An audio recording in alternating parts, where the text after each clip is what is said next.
आज हम सब जो है इस कार्यक्रम में पुनः उपस्थित हुए हैं, जिसका नाम है अपनी बात डॉक्टर संजय आनंद के साथ। तो सबसे पहले तो मैं आप सबको इस कार्यक्रम में आने के लिए जो फेसबुक में हमसे जुड़े हुए हैं, हमें देख रहे हैं देश विदेश से, आप सबको मैं प्रणाम करता हूं। मैं जानता हूं कि आप वे लोग हैं जिनकी साहित्य के विषय में, संस्कृति के विषय में गहरी रुचि रहती है। तो ऐसे सभी वृद्ध जनों को मैं प्रणाम करता हूं, नमस्कार करता हूं और अपना आज का कार्यक्रम जो है आरंभ करता हूं, जिसका नाम है अपनी बात डॉक्टर संजय आनंद के साथ। तो मित्रों, मैं आपको बताते हुए बहुत हर्ष हो रहा है कि यह कार्यक्रम शनय शनय बहुत धीरे गति से संस्कृति कर्मियों के मध्य, साहित्य कर्मियों के मध्य जो है और शैक्षणिक संस्थाओं में इस कार्यक्रम की चर्चा हो रही है। इस कार्यक्रम के बारे में लोग बात करते हैं, जो प्रबुद्ध जन है उनके मध्य इस कार्यक्रम की चर्चा हो रही है और ये मेरे लिए बहुत संतोष का विषय है। हमारी जो पिछली श्रृंखला हम लोगों ने जो आदरणीय संदीप मुरारका जी के साथ की थी, उसको फेसबुक पर जो है 700 के करीब लोगों ने देखा था। ये बहुत अच्छी संख्या है एक साहित्य के कार्यक्रम के हिसाब से अगर हम देखें तो, क्योंकि हम कोई फिल्म एक्टर या कोई हमारे पास ऐसी आकर्षक जो विषय होता नहीं है, परंतु साहित्य के कार्यक्रम की दृष्टि से देखा जाए तो ये संख्या जो है बहुत संतोषप्रद है। और अभी मैं भी समझता हूं कि हमारे जूम में भी जो बहुत सारे अतिथियों को आमंत्रित किया गया है, कोई भी अतिथि भी जो है हमारे साथ वो शनय शनय जुड़ेंगे और यह कार्यक्रम बहुत ही रोचक होने वाला है। गिरीश जी जो है एक करिश्माई व्यक्तित्व के धनी हैं। उनका एक बहुत बहुत ही लंबी जो है साहित्यिक यात्रा रही है। एक पत्रकार रहे हैं, बहुत ही विलक्षण प्रतिभा है, बहुमुखी प्रतिभा है। हमको आज उनसे जब हम सब वार्तालाप करेंगे, मैं जब वार्तालाप करूंगा, आप देखेंगे कि हमें बहुत सारी नई बातें जानने का अवसर मिलेगा। तो मैं बिना विलंब किए आज का कार्यक्रम आरंभ करता हूं, जिसका नाम है अपनी बात डॉक्टर संजय आनंद के साथ। मित्रों, आज हमारे पहुना है, अतिथि हैं मेरे परम आदरणीय गुरुतुल्य श्री गिरीश उपाध्याय पंकज जी। आपकी ख्याति के विषय में चर्चा करना मेरे हिसाब से सूर्य को रोशनी दिखाने के समान है। हिंदी साहित्य की व्यंग्य विधा को आपने अपनी लेखनी से समृद्ध किया है। देश के 100 बड़े साहित्यकारों की जो सूची जारी हुई थी, उसमें हमारे छत्तीसगढ़ का सौभाग्य है कि आदरणीय गिरीश जी जो है उसमें सम्मिलित हैं। और और भी गौरव की बात यह है कि 22 से अधिक जो है शोध कार्य आपके साहित्य में हो चुके हैं, पीएचडी, एमफिल इत्यादि में, और पिछले 40 वर्षों से आप साहित्य और पत्रकारिता में सक्रिय है। अब मैं उनके विषय में एक टिप्पणी कर रहा हूं, आप ध्यान से सुनिए। यदि हिंदी साहित्य में व्यंग का स्वर्णिम अतीत परसाई जी, शरद जोशी जी, श्रीलाल शुक्ल और केपी सक्सेना जी का लेखन है, तो आदरणीय गिरीश जी हिंदी साहित्य में व्यंग विधा का स्वर्णिम वर्तमान है। मैं इसको फिर से एक बार पढ़ दे रहा हूं। यदि हिंदी साहित्य में व्यंग का स्वर्णिम अतीत परसाई जी, जोशी जी, श्रीलाल शुक्ल या केपी सक्सेना जी का लेखन है, तो आदरणीय गिरीश जी हिंदी साहित्य में व्यंग विधा का स्वर्णिम वर्तमान है और भविष्य भी है। तो मेरा ये परम सौभाग्य रहा है कि मुझे उनसे अनेक बार व्यक्तिगत रूप से मिलने का अवसर मिला है। जब भी मैं उनसे मिला हूं, उनका स्नेह और आशीर्वाद मुझे प्राप्त हुआ है। मुझे एक बहुत ही पुरानी उनसे जो मुलाकात हुई थी वो याद आ रही है। वो था मेरे काव्य अनुवाद का मैंने कार्य किया था, अंतः यात्रा महाकवि ग्रे के साथ, जो शायद 2010 में प्रकाशित हुई थी। तो उसके विमोचन में विशिष्ट अतिथि के रूप में आदरणीय गिरीश पंकज जी जो है वो बिलासपुर पधारे थे उस कार्यक्रम में, मेरी पुस्तक के विमोचन में। उस कार्यक्रम में बबन प्रसाद मिश्र जी, चंदा मामा के पूर्व संपादक जो चेन्नई से पधारे थे, पद्मश्री बॉल शौरी रेड्डी जी, ये सब विद्वज्जनों के साथ आपने मंच सुशोभित किया था। ऐसे ऐसे गिरीश जी जो हैं वो, मैं उनका स्नेह का पात्र हूँ, ये मेरे लिए बड़े ही सौभाग्य की बात है। और जैसा कि आप जानते हैं, जो मेरे कार्यक्रम में हमेशा आते हैं उन्हें पता है कि जो व्यक्ति को मैं आमंत्रित करता हूं उनके विषय से संबंधित एक टिप्पणी अवश्य करता हूं। तो आज की टिप्पणी क्या है, सुनिए। आज मंचीय काव्य सम्मेलन में व्यंग मानो विलुप्त हो गया है। सस्ते हास्य कलाकार हास्य कविताओं के नाम पर निम्न स्तर का प्रहसन परोसते हैं। चुटकुलों को तुकबंदी कर सुनाया जाता है। उर्दू मुशायरों का स्तर कहीं बेहतर है, ऐसा कहने में मुझे जरा भी संकोच नहीं होता है। ये मेरे जैसे हजारों हिंदी साहित्य प्रेमियों की पीड़ा है। तो ये आज की मेरी टिप्पणी थी। ये टिप्पणी मैंने क्यों करी, क्योंकि हमारे जो आज के अतिथि हैं उनकी पहचान एक व्यंग्यकार के रूप में है। तो हिंदी साहित्य के प्रतिष्ठित व्यंग्यकार श्री गिरीश पंकज जी आज हमारे मध्य उपस्थित हैं। उनसे आज हम हिंदी व्यंग के विषय में व्यापक चर्चा करेंगे। कहीं मत जाइएगा, बहुत ही व्यापक और बहुत ही रोचक चर्चा होने वाली है। तो गिरीश जी, आज आपका बहुत-बहुत स्वागत है मेरे कार्यक्रम में। मेरी आवाज़ आप तक पहुँच रही है? बहुत बहुत बहुत सुंदर और बहुत प्यारी आवाज पहुंच रही है। जी, और जी। बहुत बहुत धन्यवाद आपका कि मुझे आपने तो कैसे तो बुलाया। गिरीश जी, बहुत आप कैसे हैं? पहले तो ये बताइए, बीच में सुना था कुछ स्वास्थ्य आपका गड़बड़ था, हाँ अभी हाँ, बीच में कैसे? कुछ कुछ साल पहले जी, जी। स्वास्थ्य गड़बड़ हुआ था, लेकिन सब जी, आप लोगों जी। की शुभकामना जी, और सबका रहा कि अभी तो ठीक हूँ। मुझे हमेशा अपनी एक गजल की दो पंक्तियां याद आती हैं। जी, खासकर जी। जब मुझे मेरे बारे में पूछता है तबीयत जी। कैसी है, तो मैं कहता हूँ कि आपकी शुभकामनाएं साथ हैं। अच्छा। आपकी शुभकामनाएं साथ हैं। क्या जी, हुआ जी। अगर कुछ बलाएं साथ हैं। क्या बात है! क्या हुआ कुछ बलाएं हैं। क्या है? आपकी शुभकामनाएं साथ हैं। तो तो दर्शकों, संजय आप अनंत देख की रहे हैं ना कि शुभकामनाएं। मेरे साथ जो है वो आपको आपको गुदगुदाने वाले भी हैं, हँसाने वाले भी हैं और बड़ा ही रोचक ये कार्यक्रम होने वाला है। तो अभी विनोद जी जुड़े हैं हमारे ज़ूम ऐप में। हमारे अतिथि हैं, मैं उनका भी बहुत स्वागत करता हूँ। और अब मेरे प्रश्न के लिए मैं समझता हूँ कि गिरीश जी तैयार होंगे।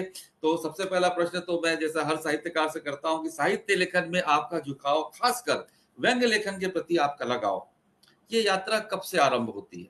याद करिएगा कि कब से, यानी आपने पहला ये भी कोई व्यंग्य एक लिखा हो और आपकी ये स्मृति हमसे साझा करें, बताइए। ये बहुत सुंदर सवाल है। जी, और कई बार मैं सोचता हूँ कि कब से मेरी शुरुआत हुई।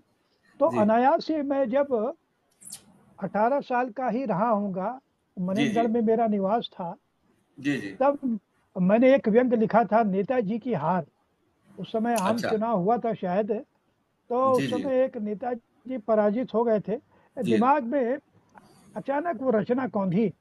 और जी, वो कह सकता हूँ कि 400 या 500 शब्दों का जी। गद्य व्यंग्य पहली बार मैंने, आज से 50 साल हो गए उसको, क्या बात तब है! मैंने रचना लिखी थी। जी, तो जी, कह सकते हैं कि व्यंग्य लेखन जी। की शुरुआत 50 साल पहले हुई। हालांकि उसके बाद हाँ, हाँ। लगभग 4-5 साल बाद गद्य व्यंग्य लेखन में नियमित रूप से लिखने लगा। जी, जब जी, मैं युगधर्म अखबार मैंने जी, 80 जी, में ज्वाइन किया, 79 में ज्वाइन किया, तब जी, मैंने जी। गद्य व्यंग्य लिखना शुरू किया।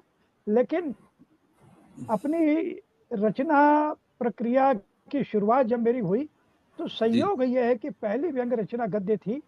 और एक पद्य रचना नवभारत टाइम्स में 1974 में छपी थी, जो मुझे याद आ रही, वो भी संयोग से व्यंग्य रचना थी। जी। और उसमें मैंने आया फिर गणतंत्र दिवस, संजय जी। अब अच्छा। देखिए, उस समय किशोरावस्था मैंने पार की थी।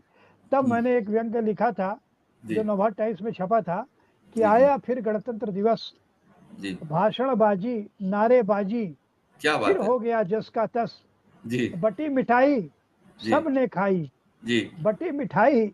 सबने खाई, मना लिया फिर हमने हर्ष, न निकला कुछ भी निष्कर्ष, आया फिर गणतंत्र दिवस, आया फिर गणतंत्र दिवस। ये क्या 1974 या 75 की रचना है। कह सकते हैं कि क्या बात है! 50 साल भी इसके हो चुके हैं। जी, जी। तो अब मैं यही कह रहा था, देखिए दर्शकों, आप देखिए कि जैसे मैं हमेशा टिप्पणी करता हूँ जो हमारे मुख्य अतिथि होते हैं, साक्षात्कार के लिए आते हैं, उनके विषय से संबंधित। तो आज मैंने टिप्पणी क्या करी थी कि मंचीय जो काव्य सम्मेलन होते हैं, चाहे टेलीविज़न में आते हैं या मंचों में जो आमंत्रित होते हैं, उसमें सस्ते हास्य कलाकारों को बुलाया जाता है। अभी देखिए 1974 में लिखी एक उन्होंने अपनी रचना पढ़ी। देखिए उसमें हास्य भी है, व्यंग्य भी है व्यंग्य भी है। और जो बात होती है, जो हमारे हमारे हिंदी साहित्य की जो उत्कृष्टता है, वो दिख रही है। और आजकल का जो स्तर है, उसके विषय में आप सब परिचित हैं, बोलने की आवश्यकता नहीं है। अब मेरा अगला जो प्रश्न है, वो ये है कि नई पीढ़ी जो है गिरीश जी, हास्य और व्यंग्य के अंतर को नहीं समझ पा रही है, ऐसा मुझे लगता है। लिखने वालों की बात कर रहा हूँ, जो साहित्यकार नहीं है, जिनका साहित्य से दूर-दूर तक का लेना-देना नहीं, वो तो खैर छूट ही गए। लेकिन जो लोग लिख रहे हैं, नए नए युवाओं की बात करता हूँ, पढ़ता हूँ, पुस्तकों में, पत्रिकाओं में भी लोग लिखते हैं या ऐसे ही कवि सम्मेलनों में आते हैं, कुछ पढ़ते हैं, बताते हैं मैं व्यंग्य पढ़ रहा हूँ। वो व्यंग्य होता नहीं है, जो मैं समझता हूँ। तो नई पीढ़ी में मेरा ऐसा मानना है कि नई पीढ़ी के साहित्यकारों में हास्य और व्यंग्य के अंतर को समझने की क्षमता कम है, ऐसा मुझे लगता है। वो दोनों को लगभग एक ही मान के चलते हैं। तो आप एक स्थापित व्यंग्यकार हैं, तो व्यंग्य लेखन को आप कैसे परिभाषित करते हैं? मेरा प्रश्न आपसे।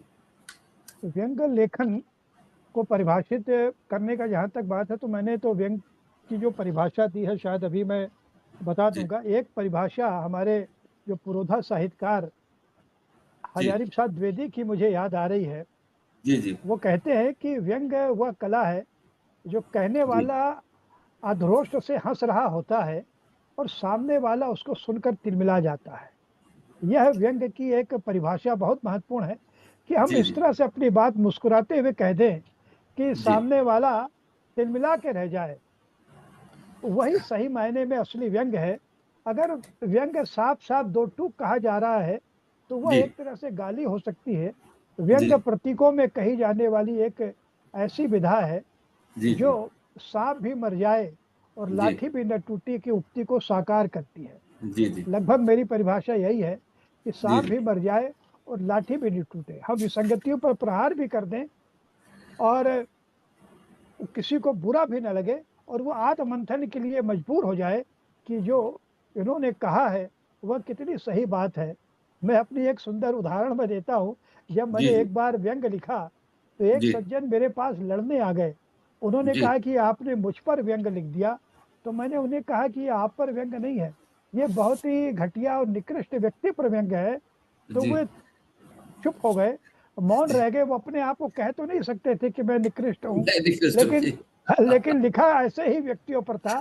तो व्यंग की सफलता यही है कि वह तो तिलमिला तो देता है। तो मित्रों देखिए, आप क्या देखिए कि अभी जैसा कि मैंने उनका परिचय पढ़ा था कि 100 भारत के सर्वश्रेष्ठ समकालीन साहित्यकारों में उनका नाम है। एक 22 से अधिक जो है उनकी कृतियों पर जो है 22 से अधिक जो है उनके ऊपर शोध कार्य हो रहे हैं उनके उनके साहित्य लेखन पर। तो आप समझ सकते हैं कि अभी जो उन्होंने परिभाषित किया व्यंग को, उस कितनी गहनता है वो अपने कार्य क्षेत्र में उनकी, उसके उनकी बात से समझ में आती है।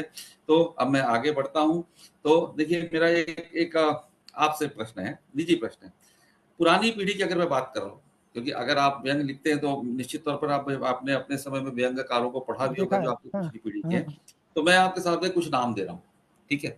उसमें से आप आपको बता रहे हैं कि आपको आपके व्यंग्य लेखन में यानी जिसमें जिनको आप अपना आइकॉन मानते हो या जिनको ऐसा लगा हो आपके मन में कि नहीं ये इनका लेखन मुझे कहीं ना कहीं प्रभावित करता है। मैं नाम पढ़ रहा हूँ। श्रीलाल शुक्ल, शरद ठीक। जोशी, परसाई जी, केपी सक्सेना और मनोहर श्याम जोशी को तो वैसे नहीं माना जाना चाहिए, लेकिन ठीक है उन्होंने वो नेताजी कहीं लिखा था जो बहुत बहुत ही लोकप्रिय हुआ था। तो मैंने ये 4 नाम लिए जो मेरे ध्यान में हैं, जो जिन्हें मतलब मैं व्यक्तिगत रूप से मैंने जिनको पढ़ा। तो इनमें से और आप किससे प्रभावित है? एक प्रश्न। दूसरा इसी से जुड़ा हुआ प्रश्न है, वो भी मैं कर देता हूँ ताकि आप दोनों का एक साथ उत्तर दे दें कि इसमें आपकी दृष्टि में सबसे श्रेष्ठ व्यंग्यकार कौन है इन 4 नामों में से? अब आपका उत्तर। जी। बहुत सुंदर प्रश्न है और बड़ा धर्म संकट वाला प्रश्न है। और जी, मैं जी, बता जी। दूं कि ये चारों मुझे बड़े प्रिय रहे। जी, और जी। 3 के नाम मैं लेना चाहूंगा। जब मैंने जी, एमए हिंदी में एमए किया जी, तब मुझे लगा कि मुझे व्यंग साहित्य में पीएचडी करनी चाहिए। जी, जी, तो मेरा पंजीकृत शोध विषय था जी, श्री ये हरिशंकर परसाई, जी, शरद जी, जोशी और जी, रविंद्रनाथ त्यागी के व्यंग साहित्य का अनुशीलन। क्या ये बात! तीनों मेरे लिए बहुत प्रिय व्यंग्यकार थे। जी, जी, इसीलिए मैंने इनके गहन अध्ययन के लिए यह विषय जी, पंजीकृत कराया था। दुर्भाग्य से ये काम कुछ समय तक चला, फिर नहीं हो पाया। लेकिन जी, आपके प्रश्न का उत्तर यह है कि तीनों मेरे प्रिय व्यंग्यकार हैं। और जी, बाद में श्रीलाल शुक्ल की जब राग दरबारी उपन्यास जी, मैंने जी, पढ़ा तब जी, वो जी, मेरे इसलिए और प्रिय हो गए कि जी, उपन्यास व्यंग उपन्यास लिखने में मेरी दिलचस्पी बढ़ी। और क्या बात! सबकी शुभकामनाओं से लगभग जी, 6, हालांकि मेरे उपन्यासों की संख्या 16 है लेकिन जी, उसमें आधे व्यंग उपन्यास हैं। तो जी, श्रीलाल शुक्ल भी मेरी पसंद के थे। लेकिन इन जी, चारों में अगर सर्वश्रेष्ठ की बात आप कहें तो मैं जी, शरद जोशी को मानूंगा। जी, शरद जोशी को मैं सर्वश्रेष्ठ इसलिए कहूंगा कि वो एक संघर्षशील व्यक्ति थे। श्रीलाल शुक्ल तो फिर भी एक आईएएस अफसर थे, वो जी, अपनी नौकरी करते हुए व्यंग कर रहे थे। लेकिन शरद जोशी पूर्णकालिक लेखक थे। सरकारी नौकरी उन्होंने छोड़ी और भोपाल के बाद वो बॉम्बे गए और जी, वहाँ निरंतर लेखन करते रहे। और वो जी, इकलौते आइकॉन थे जिन्होंने जी, मंच पर गद्य व्यंग को प्रतिष्ठित किया। जी, केपी बिल्कुल सक्सेना भी केपी जी, सक्सेना भी मंचों पर जाते थे लेकिन उनकी रुचि जी, हास्य पे ज्यादा थी। हास्य में लेकिन ज़्यादा थी। जी, शरद जोशी विशुद्ध रूप से व्यंगकार थे और जी, अपने समय की विसंगतियों को बहुत सुंदर तरीके से जी, जी, प्रभावित प्र, वो प्र, प्र, करते थे। जी, इसलिए शरद जोशी मेरे सबसे बड़े आदर्श बने। क्योंकि मेरी जी मुलाकात उनसे लगातार होती भी रही। और कह जी सकते हैं जी कि व्यंग में मुझे सूत्र जी। देने का, गुण सूत्र देने का काम भी उन्होंने किया। तो एक तरह से अच्छा। वो मुझे, मैं उनको अपना गुरु भी मानता हूँ कि उन्होंने बहुत सुंदर टिप्स मुझे दिए। तो इन जी चारों में, अगर चारों अपने आप में एक शिखर हैं, चारों शिखर हैं, जी जी जी। लेकिन कोई भी एक शिखर थोड़ा सा ऊंचा होता है, हाँ हाँ, तो जी मैं जी शरद जोशी को थोड़ा सा ऊंचा कर देता जी हूँ, और जी मेरे आदर्श वही रहे। जी। उनकी उनकी एक बात याद आ गई, हमारे यहाँ लायंस क्लब, हम बहुत छोटे थे, लायंस क्लब वाले जो है कवि को सम्मेलन कराया करते थे स्टेडियम में, हजारों लोगों की भीड़ सुनने आया करती। तो शरद जोशी उस समय 2-3 बार आए। उनकी एक पंक्ति मुझे अभी तक याद है कि सरकार ठोस कदम उठा रही है। क्योंकि हमारे यहाँ हमेशा जो है समाचार जो आया करते थे उसमें आकाशवाणी में जो समाचार आता था उसमें वो जो बोला जाता था कि सरकार इस विषय पे बहुत ठोस कदम उठा रही है। तो उनका व्यंग्य ये था कि इतना ठोस कदम क्यों उठाते हो जो उठते ही नहीं, थोड़े बोल के उठते ही नहीं है। क्या करो। तो ठीक है। एक इसी प्रश्न से, इसी आपने जो आपसे जो मैंने प्रश्न किया और आपने जो उसका प्रत्युत्तर दिया, इससे एक प्रश्न और निकल आया, तो मैंने, मेरे पास नोट नहीं है लेकिन आपने जो प्रत्युत्तर दिया उससे निकल कर आ रहा है। वो प्रश्न ये है मेरा आपसे कि देखिए, अगर मैंने परसाई जी को भी पढ़ा है, जोशी जी को भी पढ़ा है। परसाई जी एक विचारधारा विशेष से जुड़े हुए थे। उनके व्यंग में बहुत सही। एक विचार विशेष के ऊपर ही व्यंग है। ठीक है। मेरी टिप्पणी इसलिए प्रामाणिक है क्योंकि मैंने उनको बहुत प्रामाणिकता से पढ़ा है, दोनों को पढ़ा है। तो और लेकिन जहाँ शरद जोशी की बात आती है, शरद जोशी निरपेक्ष है, किसी विचारधारा के बहुत पीछे वो बना उनका नहीं है। तो इस दृष्टि से आपका क्या मत है, ये मैं पूछना हूँ। बहुत सुंदर। मेरे मन का प्रश्न यह है जी कि हरिशंकर परसाई को एक विचारधारा वाले लोगों ने जी काफी प्रमोट किया, काफी आगे जी बढ़ाया। जी बहुत सारे व्यंग उन्होंने व्यक्ति परक लिखे, जी जबकि व्यंग जो है, जी मैं कहाँ दिख रहा हूँ? जी जी। एक मिनट, आवाज आ रही है ना? हाँ, आ रही आ रही, आपकी आवाज आ रही है, हाँ बात कंटिन्यू करिए जी। हाँ हाँ। तो तो परसाई जी और दोनों में बुनियादी अंतर यही है कि वो जी विचारधारा की पालकी ढोते रहे। जी जी पालकी शब्द मैं कहूंगा, उसी विचारधारा को आगे बढ़ाते रहे। जी और जी शरद जोशी निष्पक्ष होकर के, जी है, हालांकि वो जनवादी शब्द कहूंगा कि जनवादी थे वो एक तरह से, जी और जनता के व्यंग्यकार थे। जी हरिशंकर परसाई एक दल विशेष की विचारधारा से अनुप्राणित होकर के लिख रहे थे।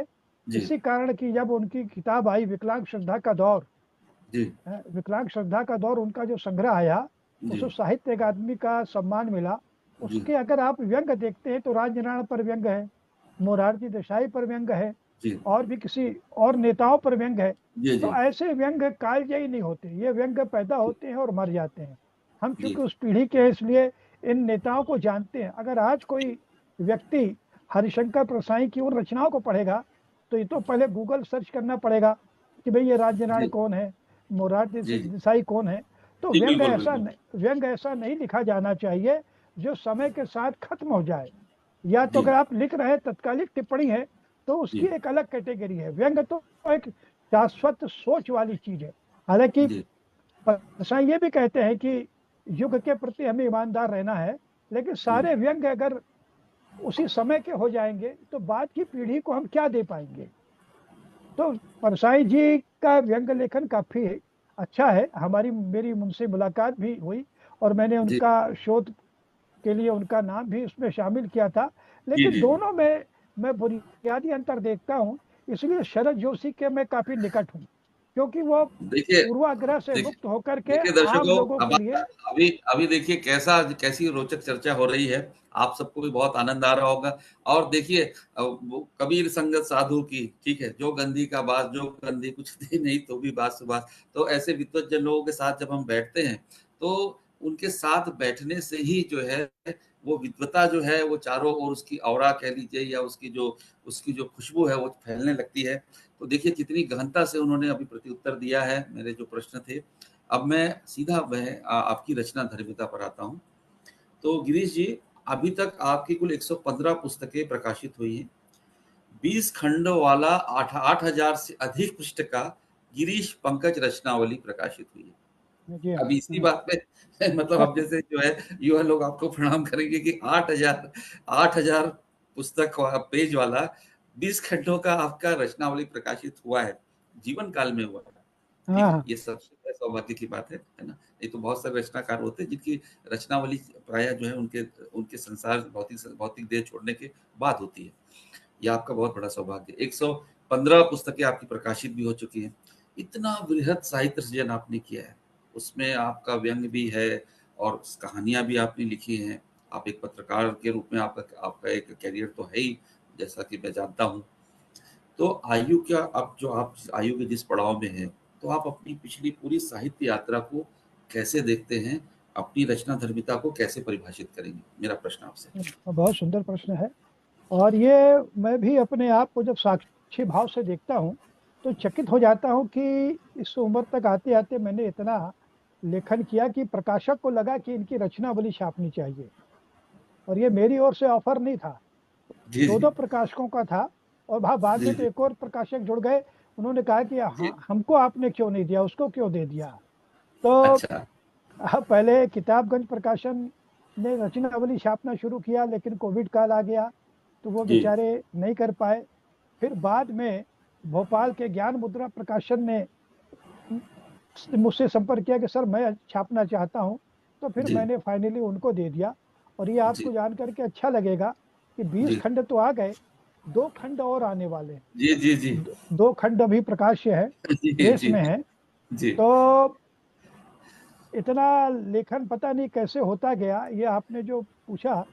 तो जी। मैं आज भी अपने बारे में यही कहता हूँ कि ये कैसे हो रहा है मुझे पता नहीं। और जी। भगवान ने ऐसी ऊर्जा दी है कि निरंतर किसी न किसी विधा में मेरा काम चलते रहता है। आज जी, मेरी जी। रचनावली इसलिए आ पाई कि मैंने जी। उपन्यास भी लिखे, मैंने हुँ, कहानियां भी लिखी, हुँ। मैंने 5 खंडों में मेरा व्यंग्य है, और भी बहुत सारे व्यंग्य इस बीच आ गए। जी। मैंने गीत भी लिखे, जी। नवगीत लिखे, गजलें कहीं बच्चों के लिए लिखा, बच्चों के लिए नाटक लिखे, बाल साहित्य भी बच्चों लिखा। जी। हाँ, बच्चों के बहुत-बहुत। लिए कहानियां लिखी, जी, बच्चों के जी, लिए जी, जी, कविताएं लिखी। तो मतलब जी, समग्र बाल साहित्य में मैंने लेखन किया। और जी। समसामयिक विषयों पर चूंकि पत्रकार रहा हूं मैं, जी, तो बिल्कुल। विभिन्न विभिन्न अखबारों में समसामयिक विषयों पर लेखन करता रहा। उसके जी। कारण इतना विशद कहना चाहिए, विशद शब्द अपने लिए ठीक नहीं है, लेकिन हो गया। लेकिन तो मैं कहता हूँ संजय जी कि स आज भी इतना लिखने के संतुष्टि है? बावजूद मैं मैं आपसे अभी भी पूछ रहा हूँ, मैं अभी भी संतुष्टि है संतुष्ट इतनी नहीं हूँ लंबी अपने साहित्य यात्रा लेखन आपकी से। रही तो संतुष्टि है? मैं नहीं, पूरी तरह से मैं असंतुष्ट हूँ, क्योंकि अच्छा। मैं अभी भी अपनी श्रेष्ठ रचना की तलाश में हूँ। अरे क्या बात है! देखिए देखिए अभी जो मैंने लिख दिया है वो मैं देखिए उससे दर्शकों, संतुष्ट हूँ। मैं वही आपसे कह रहा था कि देखिए हम लोगों की 1 या 2 पुस्तक आ जाती है तो हम लोग अपने आप को बहुत बड़ा साहित्यकार समझने लगते हैं। खासकर जो युवा साहित्यकार पूरे विश्व से मुझे देख रहे हैं, ये मैं उनके लिए टिप्पणी कर रहा हूँ कि भई 1 आध पुस्तक आ गई तो हम अपने आप को बहुत बड़ा साहित्यकार समझते हैं। देखिए 115 पुस्तकें, 20 खंडों वाला, 8000 पृष्ठों का गिरीश पंकज रचनावली जिनकी प्रकाशित हो चुकी है, वो हमसे कह रहे हैं कि अभी मेरा बेस्ट आना बाकी है। क्या बात है देखिए। ये होता है, ये होती है सरलता। और ये देखिए उनके व्यक्तित्व का एक, जैसे मैं हमेशा कहता हूँ कि कृतित्व पे तो बात होती है, साथ-साथ हम व्यक्तित्व को भी हम परखते चलते हैं। तो जिसे हम अंग्रेजी में कहते हैं डाउन टू अर्थ। ये कितनी सरलता है, इतनी योग्यता, इतना सम्मान होने के बाद भी कितनी सरलता से वो बात करते हैं, कितनी सरलता से सबको अपना स्नेह देते हैं। तो अब मैं आगे बढ़ता हूँ अगले प्रश्न के लिए गिरीश जी। तो मैंने जी। आपकी 3 कृतियों को याद कर रहा हूँ, ठीक है? 3 कृतियों को याद कर रहा हूँ केवल। इस कारण क्यों बताता हूँ। ये तीनों आपकी पुरस्कृत कृति हैं। मिठलबरा की आत्मकथा, माफिया ठीक। और बॉलीवुड की अप्सरा, ठीक है? करेक्ट। ये तीनों जो है आपकी पुरस्कृत कृतियाँ हैं। तो इन तीनों कृतियों के विषय में आप संक्षेप में बताएँ एक-एक करके कि ये विषय वस्तु क्या है? ये मैं जानना चाहूँगा। इन कृतियों की आप चर्चा करें अपने अनुसार। बहुत अच्छा। संक्षेप जी। तो पहली कृति थी मिठलवरा की आत्मकथा। जी, बिल्कुल। उससे मैं बात करूं कि मैं पत्रकारिता में लंबे समय तक रहा जी, और एक श्रमजीवी पत्रकार रूप में विभिन्न अखबारों में काम किया। तो जी, उस दौरान मुझे लगा जी, कि जो पत्रकारिता के अंदर की विसंगति है उस पर भी कुछ प्रहार होना चाहिए। तो बहुत पहले प्रकाश जी, मनु का एक उपन्यास मैंने, ये जो जी, दिल्ली है, पढ़ा था। जो महानगर की पत्रकारिता पर केंद्रित उपन्यास है वो, ये है जो जी, दिल्ली है। जी, तो जी, मुझे लगा कि कस्बों में भी जो पत्रकारिता हो रही है और जी, जिसका मैं साक्षी रहा हूँ और जिन जी, विसंगतियों को मैंने वर्षों से देखा है, तो जी, दरअसल उन विसंगतियों का कोलाज है मिठलबरा की आत्मकथा। इसमें जी जो शब्द है जी मिठलबरा, वो जी दरअसल एक पत्र, वो पूरा उपन्यास है, एक जी पत्रकार की डायरी है। जी जी पत्रकार अपनी आत्मकथा कह रहा है, जी और अखबार में रहते हुए उसने जो कुछ भी गोरख धंधे किए, जी उसको बड़ी बेबाकी के साथ वो अपनी आत्मकथा में लिख जी रहा है। और वो आत्मकथा फिर उसको लगा कि इसको छपवाना नहीं चाहिए, तो जी उसने रद्दी की दुकान में वो आत्मकथा अपनी जी पांडुलिपि भेज जी जी रख दी। मतलब जी कहना चाहिए रद्दी वाले को बेच दी। वो जी रद्दी वाले से वो पांडुलिपि मुझे मिल गई, व्यंग में मैंने लिखा। तो वो पांडुलिपि मुझे रोचक लगी, तो जी फिर मैंने वो उस उपन्यास को प्रकाशित करवा दिया जनहित में। हालांकि लिखा मेरा ही है, लेकिन मैंने जी एक मिथक ऐसा गढ़ा कि एक जी पांडुलिपि चौराहे पे मुझे मिली, और जी वो प्रकाशित करवा दी मैंने। तो जी यह उपन्यास है, कस्बाई पत्रकारिता की विसंगतियों पर लिखा गया पहला व्यंग उपन्यास है। जी जी महानगरों पर तो खूब लिखा गया है, लेकिन जी मिठलबरा की आत्मकथा, और छत्तीसगढ़ी का एक बड़ा प्यारा शब्द है मिठलबरा।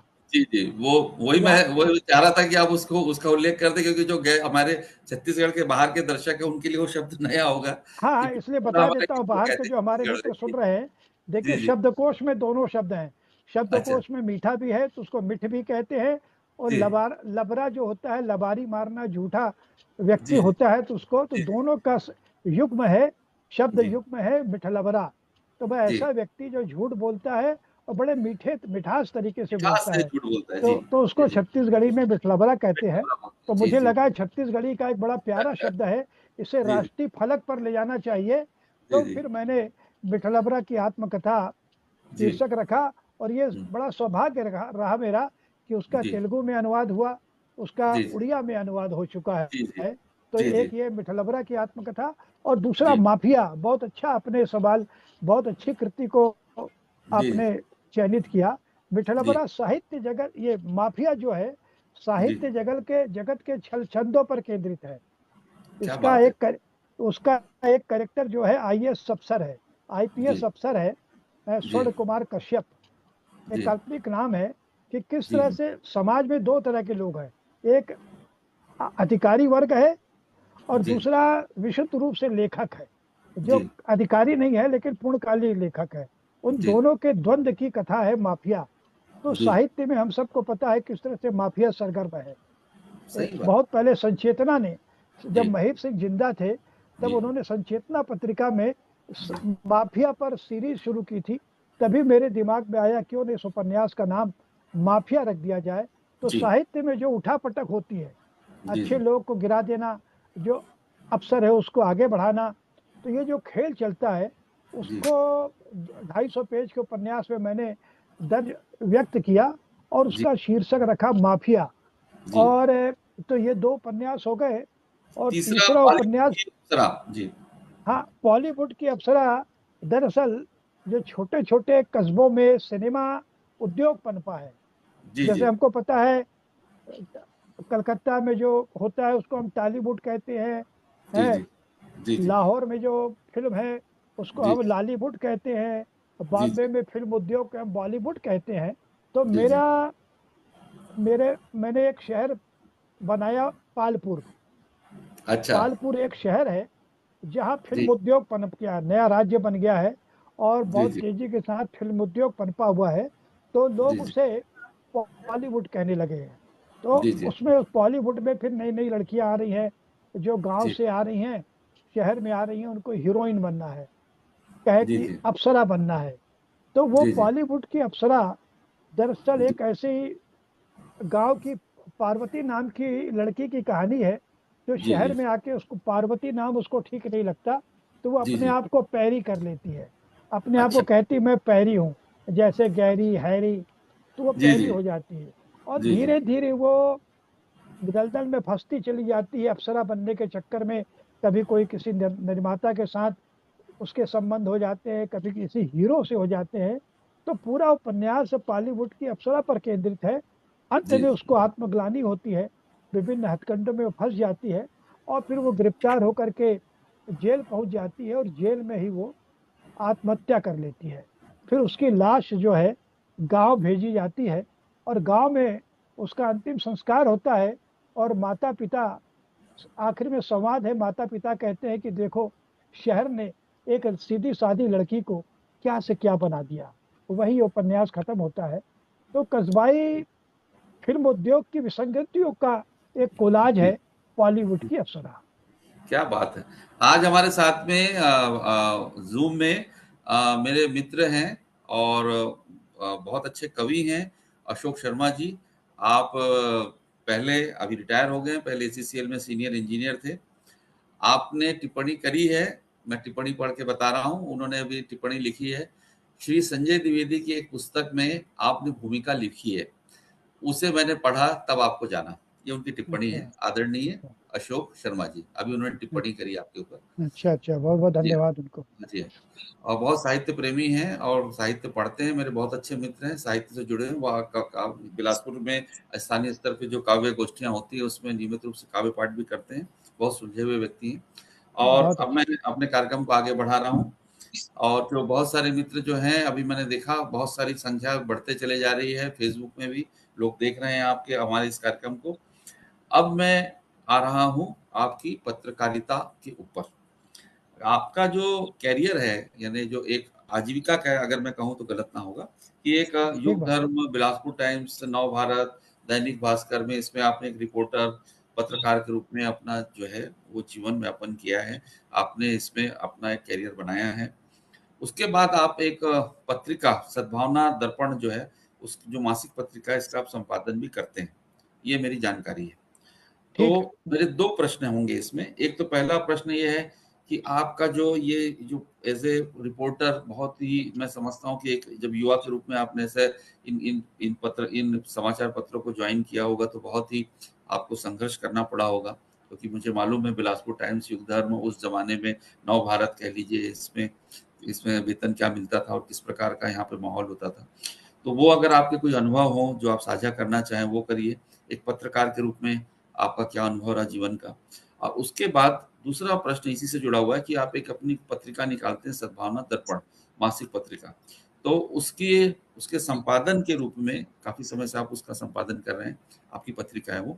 तो उसमें आपका क्या अनुभव है? ये दोनों प्रश्न मैं आपके साथ एक साथ करूँ क्योंकि ये जुड़े हुए बहुत अच्छा सवाल किया। और हैं। जी दोनों प्रश्न मेरे जी जीवन के बड़े निकट हैं। और जी सुदीर्घ अनुभव मुझे इन जी दोनों क्षेत्रों में मिला। पत्रकारिता करते हुए अभी जी मुझे 50 साल हो गए। जी हालांकि सक्रिय पत्रकारिता में 80 से आया, लेकिन 76 से मैं जी जी भी पत्रकारिता में सक्रिय हूं। अभी चेहरा बार बार रमेश कुमार रिपू का दिख रहा है, वो भी जुड़ गए हैं जी लग जी रहा जी है। जी हाँ, जुड़ जिसका गए हैं। मैं हाँ। नमस्कार करता हूँ आपको। हाँ जी नमस्कार नमस्कार। हम्म, जी जी। तो तो ठीक है रिपू, बहुत सुनो ध्यान से। तो जी जी ये रिपू भी बड़े हमारे अनुज हैं, पत्रकारिता में जी ये भी सक्रिय हैं। तो जी जी विभिन्न अखबारों में काम करते हुए मेरा अनुभव ये रहा कि पत्रकारिता एक बड़ा चुनौती भरा कर्म है। जी मुझे जी अगर मैं अपनी शुरुआती बिलासपुर टाइम्स की पत्रकारिता की यात्रा आपको बताऊं संजय जी, तो जी जी आप जानते हैं गुरुदेव काश्यप जी जो जी बिलासपुर में संपादक थे जी जी बिलासपुर टाइम्स के। तो जी जी मैंने जब एक बार एक खबर छापी, जी तो पति पत्नी दोनों लड़ने आ गए घर कि आपने एक ऐसे खबर छापी, हम आप पर कार्रवाई करेंगे। तो जी उस समय तो मैंने एकदम शुरुआत की, तो मैं तो बोल ही रहा था, तब तक पिताजी भी आ गए। उन्होंने कहा कि लड़के ने पूरी प्रामाणिक खबर छापी है, आपको जो करना है कर लीजिए। लेकिन वो अधिकारी थे तो मुझे थोड़ा डर लगा।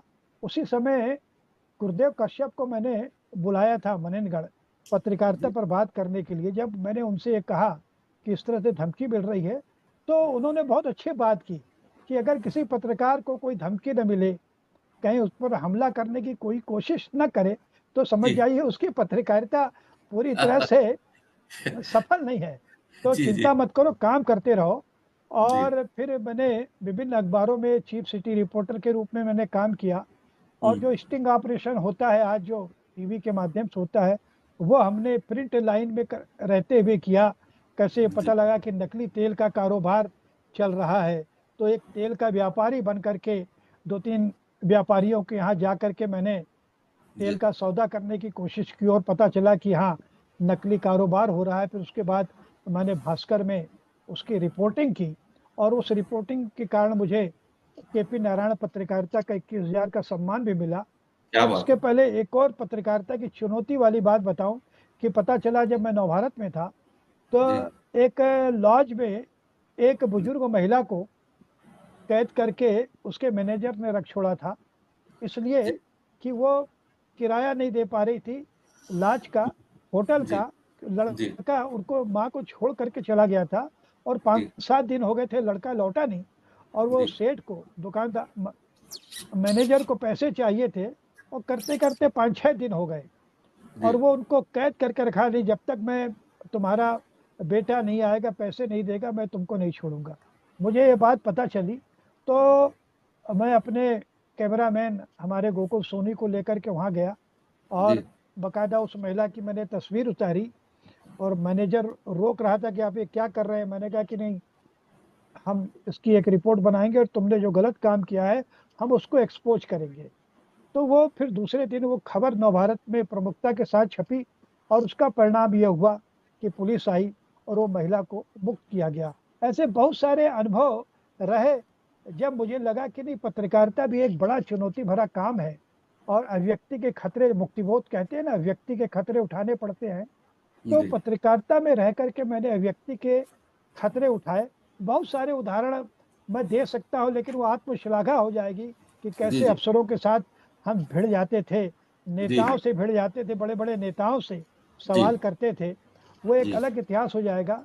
तो ये जी दो उदाहरण पर्याप्त हैं।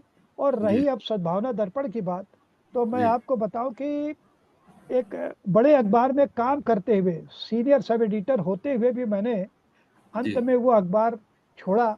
संपादक जी भी बन गया था मैं, लेकिन वो जी अखबार मैंने इसलिए छोड़ा कि अब मुझे साहित्य की दुनिया में कुछ करना है। पत्रकारिता में रहते हुए संपादक बन गया मैं और इससे ज़्यादा कुछ बनूंगा नहीं, लेकिन काम का बोझ इतना अधिक रहता है कि लेखन प्रभावित हो रहा था। इसलिए जी मुझे लगा कि अब मुझे स्वतंत्र रूप से पत्रकार लेखन कार्य करना चाहिए। तो जी सक्रिय पत्रकारिता से संन्यास लेकर एक तरह से विशुद्ध रूप से लेखन के क्षेत्र में मैं आया, लेकिन जी पत्रकारिता छूट नहीं सकती थी।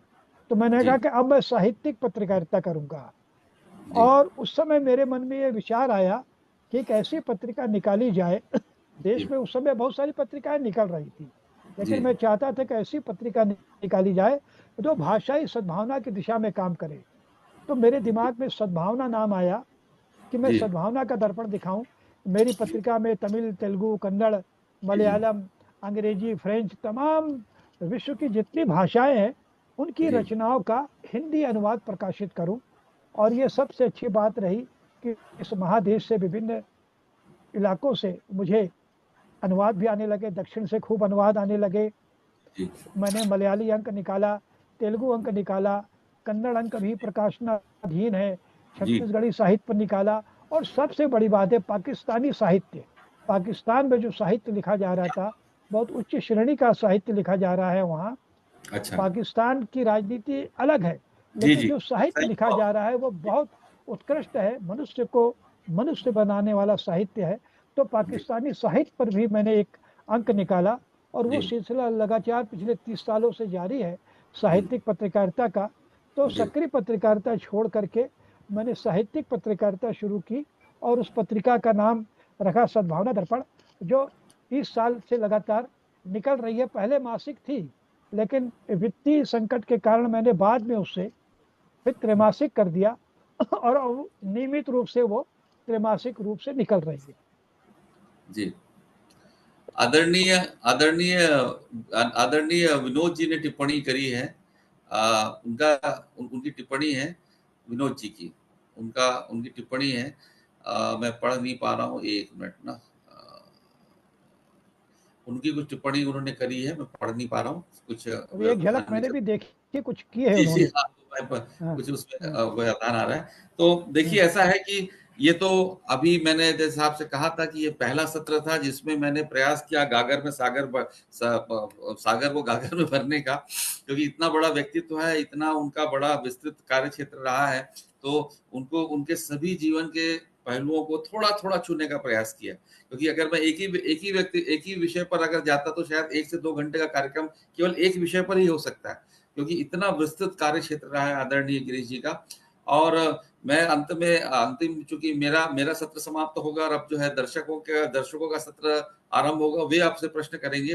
तो मेरा अंतिम प्रश्न है जो मैं आपसे जी कर रहा हूँ कि जो अभी व्यंग विधा में जो हमारे जो नए युवा साहित्यकार आ रहे हैं, जो व्यंग लिखना चाह रहे हैं पत्र पत्रिकाओं में या अन्य अन्य अन्य अन्य सोशल मीडिया में, तो उनके लिए आपका क्या संदेश है?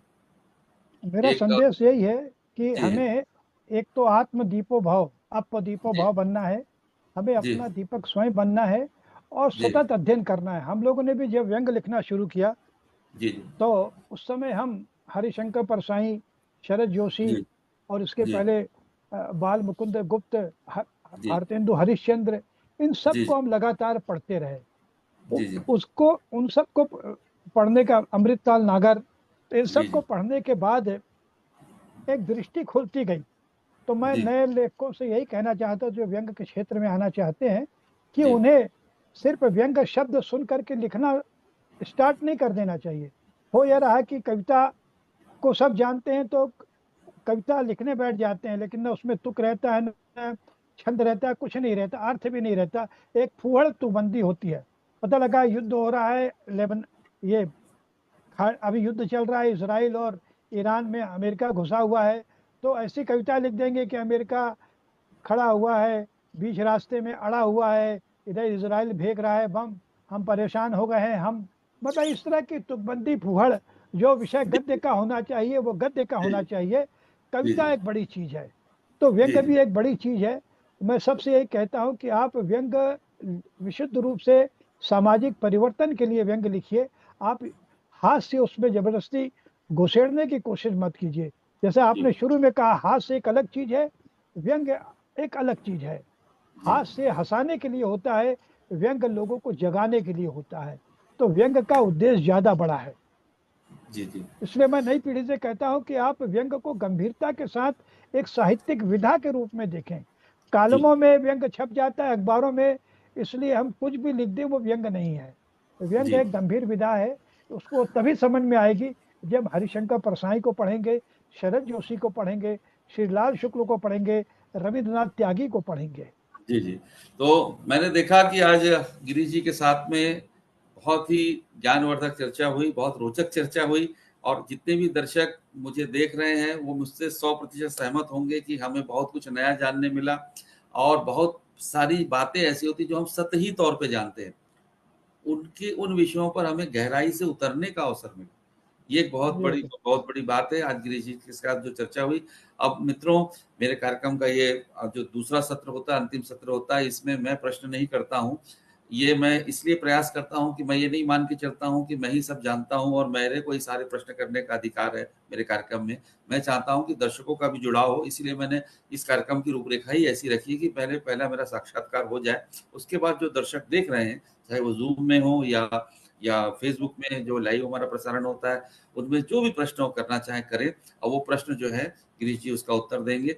हो सकता है बहुत सारी बातें ऐसी हों जो मेरे ध्यान में ना आई हो, या आपने नहीं है, जो सही बात। उनका इंटरव्यू देखा, साक्षात्कार देखा, उससे आपके अंतर्मन में कोई जिज्ञासा जागृत हो, तो ऐसा प्रश्न आप सब करिए। ये प्रश्न के लिए मैं आपको आमंत्रित करने के पहले जल्दी से एक टिप्पणी पढ़ दूं जो विनोद जी ने की थी, कि मैं सौभाग्यशाली हूं कि मुझे आदरणीय गिरीश जी का सानिध्य और आशीर्वाद मेरी कविता संग्रह शेष नहीं प्रलाप कोई कोई की भूमिका लिखी, जिसने जिसने चमत्कारिक रूप से साहित्य में पहचान बनाई, मेरे लिए अमृत समान अमूल्य धरोहर है।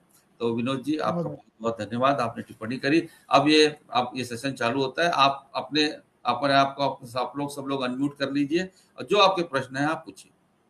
अब इसमें मेरी कोई भूमिका नहीं है। अब आपके जो जी, प्रश्न है आप सीधा पूछिए गिरीश जी से। मेरा एक प्रश्न है। मेरी आवाज पहुंच रही हो? हाँ, पहुंच रही, अब आ करिए, रही है। करिए। मेरा मेरा एक प्रश्न, क्या मेरा एक कहना चाहिए, जो मन में एक बात है कि सुझाव है सद्भावना दर्पण को लेकर, जी कि आदरणीय गिरीश पंकज भैया ने बहुत लिखा, और बाल साहित्य तो ऐसा लिखा कि जो बाल साहित्य में जो सहज रूप से जो बच्चों को अच्छा लगता है वो बाल कविताएं आई। मैं ये चाहता हूं कि सद्भावना दर्पण में एक पन्ना विश्व में बाल साहित्यकार में कैसे वो बाल साहित्य लिख रहे हैं उसका हिंदी अनुवाद भी आ जाए, तो हम लोगों को लगे कि वो क्या सोचते हैं, उनका चिंतन, उनका विषय कैसा है। एक पन्ना जो है सद्भावना दर्पण में बाल साहित्य का भी हो। मेरा ऐसा कहना है, मेरा एक सुझाव कह लीजिए, ये एक पन्ना जो है सद्भावना दर्पण में बाल साहित्य पर भी होना चाहिए, जो विभिन्न नहीं नहीं, भाषाओं में जो बाल साहित्यकार लिख रहे हैं उस पर। बहुत बहुत अच्छा प्रश्न जी आपने सुझाव है, टिप्पणी जी बहुत बताइए। अच्छा सुझाव इन्होंने सतीश ने दिया। और मेरी कोशिश थी, जी शुरू में एक दो रचनाएं अनुदित छपी भी, लेकिन वो जी सिलसिला लंबा नहीं चला। लेकिन अब मैं खोज खोज करके दक्षिण भारत के हमारे जो मित्रों से आग्रह करूंगा, बाल शौरी रेड्डी से भी मेरी बात होती रही है। अब मैं जी जी चाहूंगा कि सद्भावना दर्पण के हर अंक में बच्चों के लिए भी तेलुगु तमिल कन्नड़ की रचनाएं जो बच्चों के लिए लिखी जा रही हैं उसका अनुवाद प्रकाशित हो। इस दिशा में जी भैया। मुझे संपर्क करना पड़ेगा और उम्मीद करता हूं कि आने वाले अंकों में यह कमी पूरी हो जाएगी। जी भैया। हमारे साथ जो है नीदरलैंड जी से आदरणीय रितु जी जुड़ी थी। रितु जी ने हालांकि कोई प्रश्न तो नहीं किया है, परंतु उन्होंने इस कार्यक्रम के लिए हम लोग को शुभकामना दी है। मैं आदरणीय रितु जी के प्रति आभार व्यक्त करता हूँ। नीदरलैंड से वो इस कार्यक्रम को देख रही थी। आदरणीय हाँ, विनोद जी, मैं आपसे अनुरोध करूंगा कि आप प्रश्न अवश्य करें। आदरणीय विनोद जी, विनोद जी जुड़े हुए हैं। विनोद जी आपका प्रश्न जी, अनम्यूट कर लीजिए पहले। आप म्यूट है सर, आप अनम्यूट कर लीजिए अपने आप को।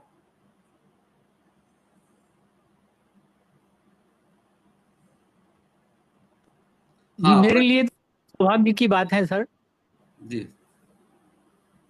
कि हाँ, डॉक्टर बोलिए बोलिए गिरीश जी विनोद का जी। मेरे पर बहुत आशीर्वाद है। जी और उनके साहित्य को जब मैं पढ़ने की कोशिश करता हूँ या पढ़ता जी हूँ, उसके आगे वो कहीं आगे और निकल जाते हैं।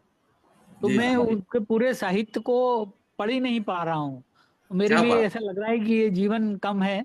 इतना लंबा साहित्य आपने लिखा है और इतनी सारी विधाओं में लिखा है, जो बहुत ज्यादा मेरे लिए तो एक चमत्कारिक जड़ी व्यक्तित्व है। बूटी के समान है सर। जी जी। बहुत बहुत मैं धन्यवाद चाहता हूँ विनोद सर। जी। जी। एक आप मुझे, प्रश्न अवश्य करिए, मैं चाहता हूँ प्रश्न करिए। आपके मन में कोई हाँ, प्रश्न हो, उनका साहित्य आपने अगर पढ़ा है हाँ उसको कुछ ले। आया जी तो हाँ। जी। सर कोई मैं इसमें प्रश्न नहीं है सर। अच्छा, ये कोई हमारे आप बहुत कोई बहुत प्रिय अच्छी मित्र है विनोद जी, और अच्छा रोटरी अच्छा क्लब वगैरह से भी जुड़े हुए हैं, और अच्छा अच्छा साहित्य के गंभीर अध्येता हैं, जी और कविताएं अच्छी लिखते हैं। और मेरा क्या बात। सौभाग्य रहा कि इनकी कविताओं पर मैंने जी कुछ टिप्पणी की थी। जी जी तो ऐसे लोग भी हैं जो प्रश्न नहीं करते लेकिन अपनी जी भावनाओं से अवगत कराते हैं, ये भी एक बड़ी बात है आज के समय में। जी जी मेरी एक अपनी दो लाइनें याद आ रही हैं कि जी जी दिल से अगर किसी को कोई दुआ दे रहा कोई, जी जी ये दुआएं ही दे रहे हैं हमको, तो दिल जी से अगर किसी को दुआ दे रहा कोई, जी। इंसान है ये, इसका पता दे रहा कोई। क्या क्या बात बात। है, क्या बात है, क्या बात है। बहुत सुंदर, तो बहुत ये सुंदर। ऐसे इंसान हैं जो जी अपने जी इंसानियत का पता देते हैं। जी। तो मित्रों, आज का कार्यक्रम जो है मैं अब समाप्ति की ओर बढ़ रहा है। मेरे साथ जो दर्शक फेसबुक में जुड़े थे, पूरे विश्व से मैं देख रहा हूं कि बहुत सारे देशों से लोग जुड़े हैं। संख्या आज आज जो है पिछले कार्यक्रम की अपेक्षा निश्चित तौर से कम है, लेकिन जो लोग जुड़े हैं वे सब साहित्य प्रेमी लोग हैं, संस्कृति प्रेमी लोग हैं। जैसा कि मैंने जिन लोगों के नाम मैं जानता हूं, बहुत सारे लोगों से तो मैं व्यक्तिगत रूप से परिचित नहीं हूं, लेकिन जिन लोगों के नाम मैं जानता हूं, त्रिवेदी जी जो हैं वो लखनऊ से जुड़े हैं। और रितु जी का जैसे मैंने नाम लिया, रितु जी नीदरलैंड से जुड़ी हुई हैं। मैं आप सबके प्रति बहुत बहुत आभारी हूँ कि आज आपने हमारा पूरा कार्यक्रम देखा।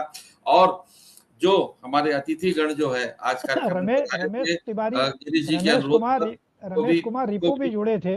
जी वो जी, भी तो कुछ मैं कह उनको भी सकते थे लेकिन जी जी, मैं पता नहीं। बिल्कुल मैं कह रहा हूँ कि उनको उनके प्रति भी सबके प्रति आभार व्यक्त करता हूँ। और गिरीश जी एक बहुत वरिष्ठ हमारे मध्य जो है, एक प्रकाश स्तंभ सम है। तो मैं उनकी लंबी आयु की और उनके स्वस्थ जीवन की कामना करता हूँ, और उनका साहित्य लेखन जो है वह हमारे हिंदी को समृद्ध करते रहे। और एक कालजयी साहित्य जिसे कहते हैं, जैसे शरद चंद्र ने लिखा या शरद जोशी जी अपनी अपना अपना कालजयी साहित्य संसार को देकर गए, वैसे अपना अपना जीवन काल जो उनको परमात्मा ने दिया है उसका वो वैसे ही सकारात्मक उपयोग कर रहे हैं और उनकी यही सकारात्मकता बनी रहे और उनकी लेखनी जो है वह आजीवन चलती रहे, यही मेरी कामना है। और इसी कामना के साथ मैं आज का कार्यक्रम यहाँ समाप्त करता हूँ। फिर हम किसी नई इसी प्रकार की प्रतिभा के साथ फिर मिलेंगे इस कार्यक्रम में जिसका नाम है अपनी बात डॉक्टर संजय अनंत के साथ। आप सबका बहुत बहुत धन्यवाद। नमस्कार। बहुत बहुत अंत में मैं भी अपना आभार ज्ञापन कर दूं कि बहुत सुंदर बातें हुई, बहुत जी सुंदर प्रश्न आए और जी मन तो नहीं भरा, लेकिन गागर में सागर भरते हुए जो संवाद हुआ जी 1 घंटे का, जी वह मेरे लिए भी फीडबैक का काम करेगा। जी जी और आपकी उदारता के लिए मैं बहुत बहुत धन्यवाद करता और हूँ और कि ये दर्शकों को ये भी मैं अनंत बता दूं भाव मन कि ये में बना रहे। जी, एक अंत में एक छोटी सी सूचना छूट गई थी, मैं हमेशा देता हूँ। अगर मान लीजिए आप कार्यक्रम बीच से देख रहे हो या आपने नहीं देख पाया हो तो किसी प्रकार का निराश होने के कोई कारण नहीं है। तुरंत अभी 10 से 15 मिनट बाद ये कार्यक्रम की पूरी रिकॉर्डिंग जो है फेसबुक में उपलब्ध होगी और कल सुबह तक यह कार्यक्रम की रिकॉर्डिंग जो है यूट्यूब में भी उपलब्ध होगी, जो आप कभी भी देख सकते हैं इस कार्यक्रम बहुत की। सुंदर, आपके बहुत लिए सुंदर, आदरणीय बहुत गिरीश बढ़िया। गिरीश जी के लिए ये जो है अपनी उनकी एक उपलब्धि है जो उनके पास साथ हमेशा रहेगी। अगर वो किसी अपने परिचित को या अपने किसी उनकी प्रशंसक को अगर दिखाना चाहें तो कभी भी यूट्यूब का उपयोग करके दिखा सकते हैं। तो आपका बहुत बहुत धन्यवाद। शुभ बहुत बहुत रात्रि। धन्यवाद, बहुत बहुत धन्यवाद, धन्यवाद।